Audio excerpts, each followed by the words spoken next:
Welcome to my talk, App Security Does Not Need to Be Fun. Ignoring OWASP to have a terrible time. It's one of those talks where I thought of the name first and then wrote the talk all around it. I think that's the way most good talks work. So I live in Chicago. I've been a developer advocate since about 2016. I co-host a Security Repo podcast. Look it up. We just got Jason Haddock's episode dropped today. Legendary hacker, former CIO of Ubisoft. Really a pleasure to talk to him. Anyway, find me out there on the internet, MC Dwayne, and I'm happy to chat about anything outside of tech. I love rock and roll. I was just talking about rock and roll before. And some improv, karaoke are also my jam. So hit me up about any of that stuff. Very briefly, I work for a company called GitGuardian. We are a code security platform focused around answering those two questions. Where are my hard-coded secrets throughout my code base, and has my code leaked? We help companies figure that out really quick. But enough about them. We'll mention them later because we do sponsor some of this stuff. But I want to start out with asking, what does good security look like for our work? I think it actually has an answer. You can have a lot of answers to this, but I think personally it looks like this. We're sleeping at night. We don't have to get up for an alarm at 3 a.m. No one's calling us to come back into the office because something broke or because something got hacked. And it also looks like this. Nowhere near Wi-Fi. You can confidently leave cell reception. That's how good your security is. That's how good security looks. And it looks like this. Because you're at the concert and you don't have to leave before they finish, before the encore. And ultimately it looks like this. We're hanging out with our families, doing what we want to do, playing Monopoly, or whatever you want to do with your pastime. But that's the general idea. Good security comes at a human cost. And when we pay that cost technically and correctly, then we get our human time back to ourselves and we don't need to suffer through it. So what does bad security look like? Well, I think it looks a little bit like this. It's isolating.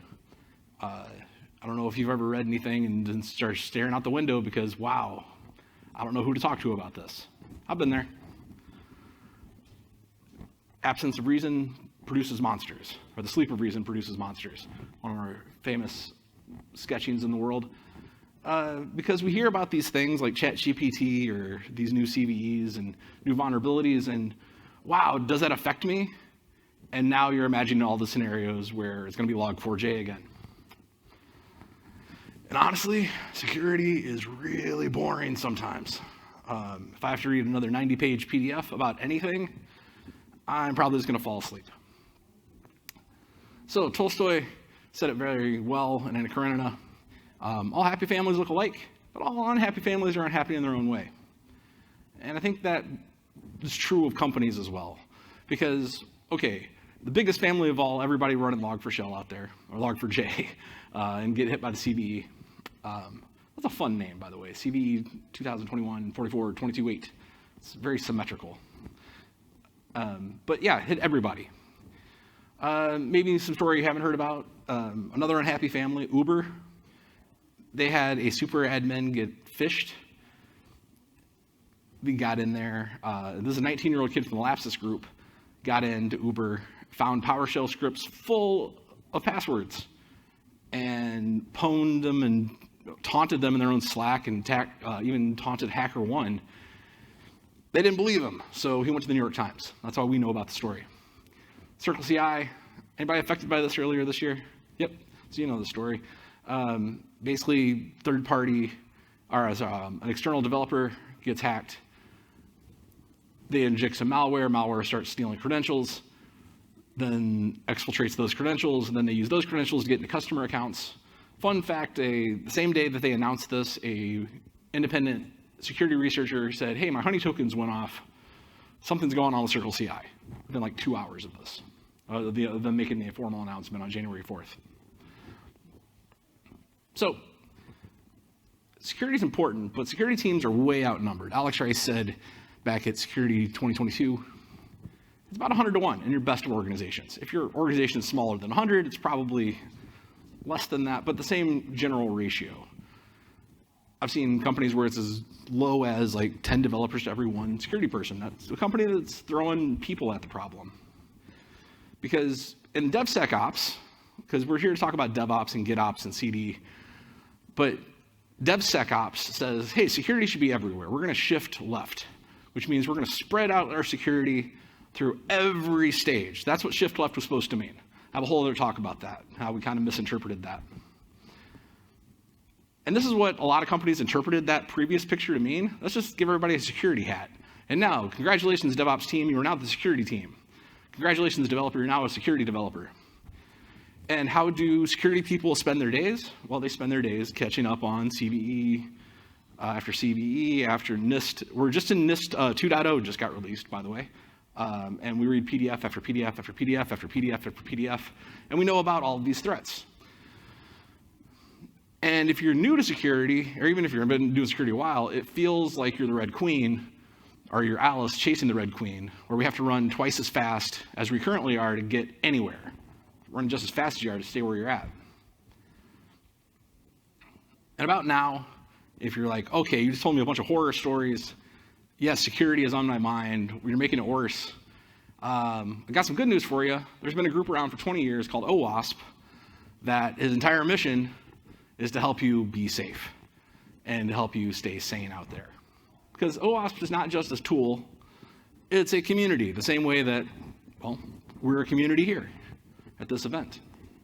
So OWASP.org is an awesome website if you like websites laid out like this. The original founder of OWASP said in 2021, the problem with the OWASP website is the Byzantine mess. I took that as a personal challenge and I wrote this talk. But their mission is very simple: no more insecure software. This is an impossible journey because it's impossible to make completely 100% foolproof, always secure software because human beings are involved. But we can get closer to it. Actually, their entire mission statement reads like this. That's a lot of words, so I think it boils down to this. We have projects, communities, events, education, training, publications, and resources. Oh. And all of these together make up what OWASP is. So projects are mostly what I'm going to talk about. So the rest of the day, I'm going to break down what is OWASP, how do you navigate it, but then I'm going to end with 4 actual, you can walk out of this room and start using them. Actually, if you've got your computer open, you can start using them before you leave the room. So first, understand that the basic unit of work, so the basic unit of work in Git is the commit. The basic unit of work in Kubernetes is? What? Yes. Basic unit of work in OWASP is the project. So these are all open source repos run by volunteers. New submissions come in from the community every week. Last count, and this was a few days ago, so it might actually be a bit different now, but 242 total projects in any state at all. 155 are in some kind of usable state. So what does that mean? Well, there are basically 4 big categories. They're constantly messing with this and tuning this. So lab and incubator have now been conglomerated in the last few weeks. But flagships are what we used to know as the big ones, the ones they're known for. Last year in October, they said we should have production projects because enterprises understand the concept of production. As of this, last time I checked, which was yesterday, nothing has qualified for production. They set the standard very, very high. So even their flagships aren't quite production projects. Lab projects are on their way to flagship and incubators are newer. Then there's a whole bunch of ones that are not there yet. They need work to even get to incubator status. So we've got 18 flagships. If you're going to start with OWASP, that's probably where to go, but don't jump over there quite yet. 36 lab projects and 114 incubator projects, and then everything else that adds up, that 255, hasn't made it yet. So looking back here, these are like the big ones that kind of span every developer in the world in some way or another. Cyclone DX is on here. That's standard behind, of course, where we get our S-bombs. Juice Shop, which I'll talk about later. Top 10 Zap. And then as we go through labs and go through incubators, we start getting more and more specific to things like API, specific APIs, or specific languages. as you roll through it. OWASP also classifies everything as types of projects, not just what category they're under.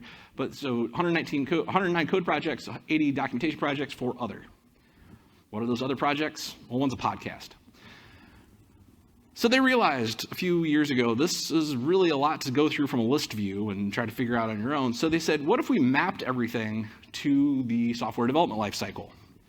Well, we can't map everything. That's a lot of projects. So let's map at least the flagships. So no matter where you are in the software development lifecycle, there's this little map around CRE, Common Requirement Enumeration, that explains what tool you should be looking at. Make it really easy to get started. So this is on the project page. So next time you're in the research phase or the requirements building phase, go look at what they got there. It might help you out.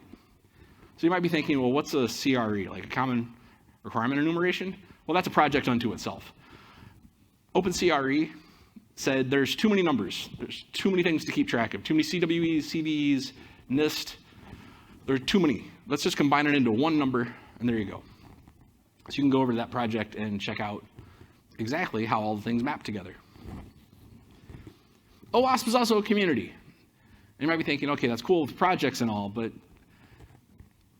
there is an OWASP chapter pretty much everywhere on Earth, including, I believe, Vancouver. I didn't actually look that up before I joined, or before I started talking today. But there's one in Seattle, right down the road. A lot of them went virtual over COVID, of course. There's probably one in your area, and they would love to talk to you. I can tell you, I've been to a lot of the virtual meetups of OWASP, and they're all friendly. People want to help. People really do want you to make secure software. So come with your questions, and they'll always be happy to point you in the right direction. Again, you're not alone. You don't have to stare out the window by yourself. You can go talk to folks. I mentioned earlier, GitGuardian, we sponsor a couple different chapters around the world, including Paris, and that's the last meetup we had in person in October. The Paris chapter rotates where they hold their meeting every month. They hold events too, just like CDCon or GitOpsCon, and just like, well, as you can imagine, other things. So they have a big global event coming up in DC. Global AppSec comes up in October. There's a bunch of regional ones as well. It's a whole network of events. So if any of this sounds like, hey, I want to hear more about security for applications and get involved in this 20-year-old community, show up to their events. They also firmly believe in education. So there's not one section of the website that says education and training, but there's a bunch of education and training scattered throughout. What you're probably going to be better served by is going to Google or your favorite search engine and saying OWASP education, OWASP training possibilities, starting there, and you'll find a bunch of ways to get there. But there is one I will call out, SecureFlag. SecureFlag is its own entity. They are their own company. They are not run by OWASP, not directly anyway. However, if you are an OWASP member, which costs $50 American a year or $500 for your life, for lifetime, you can join OWASP and then you get free access to this thing, well, for your entire run of your membership. So what is SecureFlag? It's a giant ongoing capture the flag training platform. You want to go participate in an endless capture the flag event? Here it is, as a website. You can get certifications through it. You can deep dive into just about anything you can think of across the security spectrum. They also make a bunch of resources out there available. This admittedly overlaps with projects quite a bit, and this is where it starts getting confusing. Like, well, isn't that a resource, or is that a publication, or is that a project? Just assume it's a project. They do print paper books. I've never bought one, but they also make them available online for free for the most part. Your mileage may vary. Okay, 15 minutes in, and everybody's probably thinking, okay, you just gave me a bunch of laundry lists, and I'm just as lost as when we started. I agree. That's why I'm going to boil it down to these 4 things.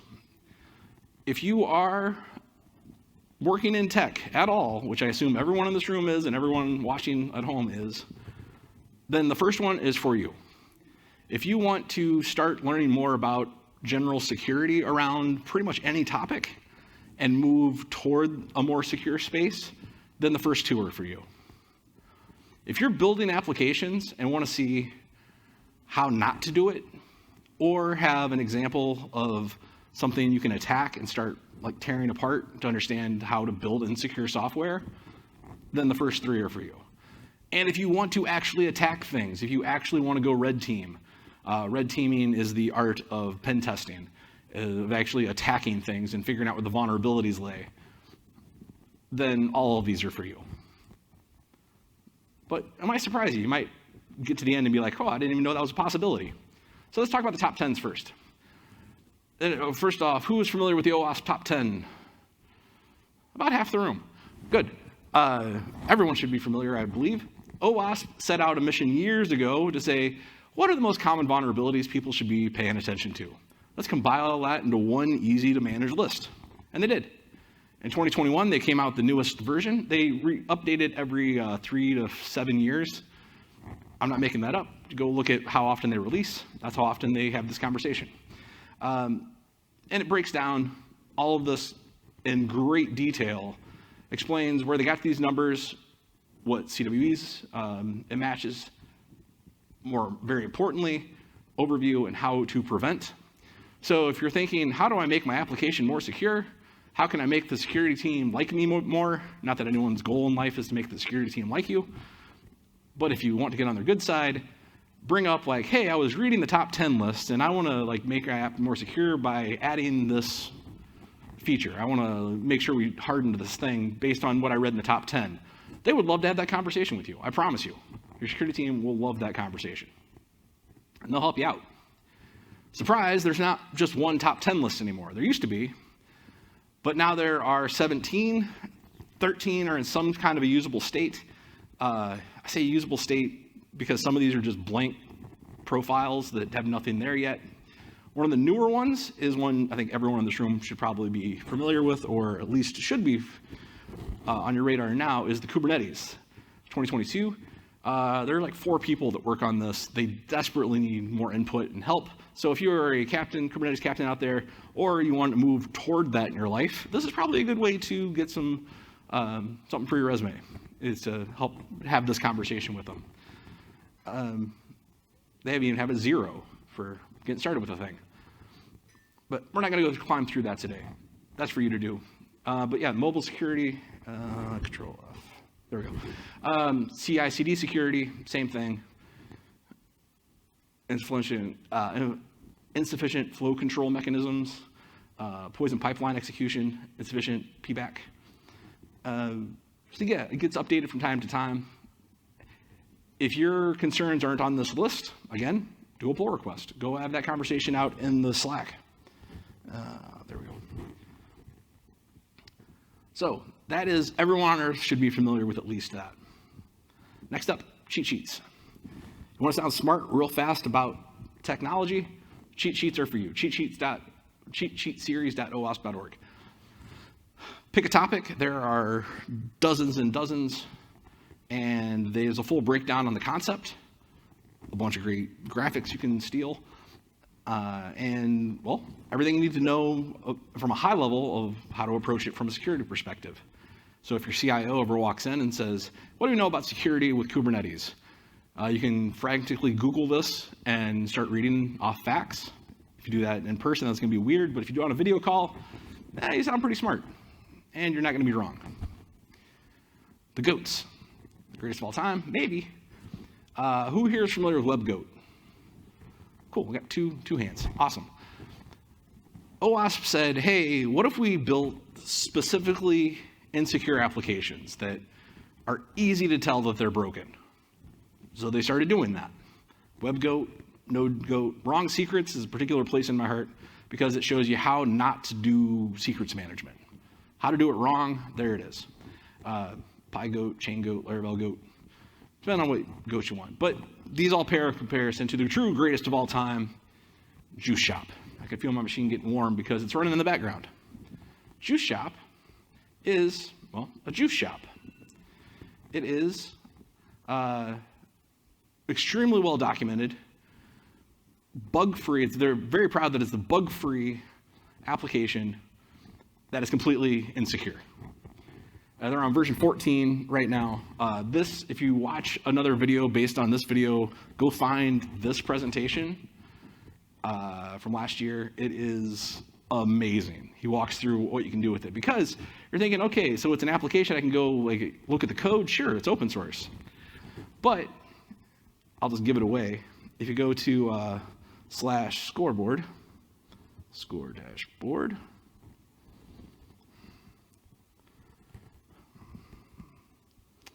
did I spell it wrong? Oh, I put a dash in it for some reason. What's wrong with me? Scoreboard.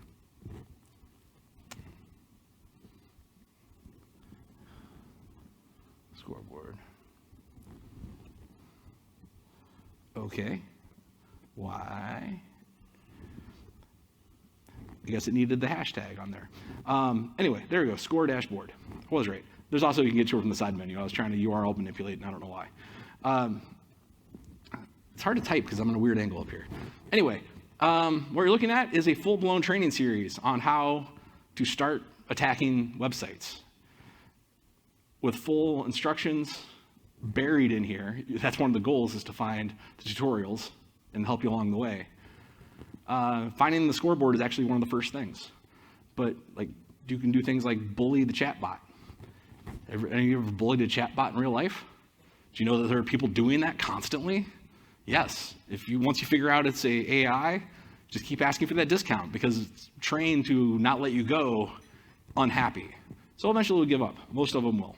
The developers, they want you to be happy as a user. Anyway, you can also run this as a complete capture the flag for your team. There's full instructions on how to run this on a secure private network.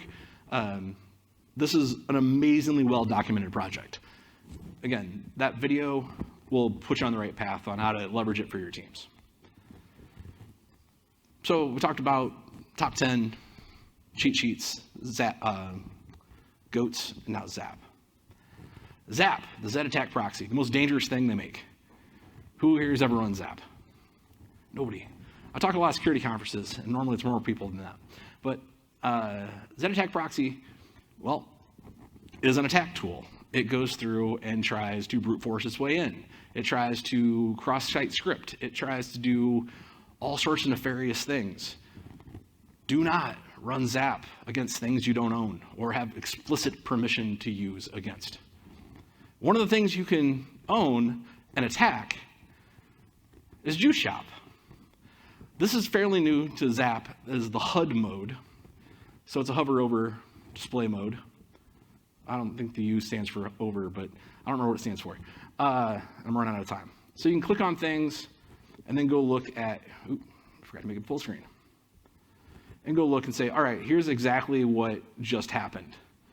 And we can start getting into the details of the alerts on, hey, what's actually wrong with this on this particular page. You can start seeing, oh, I got some warnings here. What's this warning? Medium. Yeah, content security policy header not set. Cross-domain misconfiguration. What on earth does that mean? Well, if you go back to this interface, it will start showing you, oh, there's the CVEs specifically tied to that vulnerability. So now you can go start looking at, well, how did they fix it? How should I fix it? How should I approach this? If you're using up-to-date patched software, there's a good chance you won't have to manually do a lot of this. But HUD will very quickly show you where all the flaws are in your applications. And I have about a minute left, so I'm going to wrap it up here. Yeah, again, I'll show you CWE and all the other stuff. Cool. So there's Zap I just showed you. So in conclusion, it's dangerous out there. There's a whole world of people that want you to be safe. Some of them belong to an organization called OWASP, and they'll love to hang out with you. Sleep better at night knowing that your application isn't going to get hacked, at least not with the most common vulnerabilities. People still might get in, but if you can shoo off 80, 90% of attackers because, oh, that vulnerability is closed, I'm just going to move on with my day, you'll sleep better. Start here. Start with the top 10. If you're not familiar with the top 10, just start there and move your way through. And remember, Juice Shop is really fun. I'm Dwayne. I live in Chicago. I've been a developer advocate since about 2016.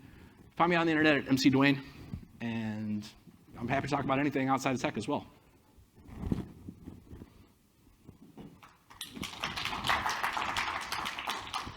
Any questions before we get kicked off stage?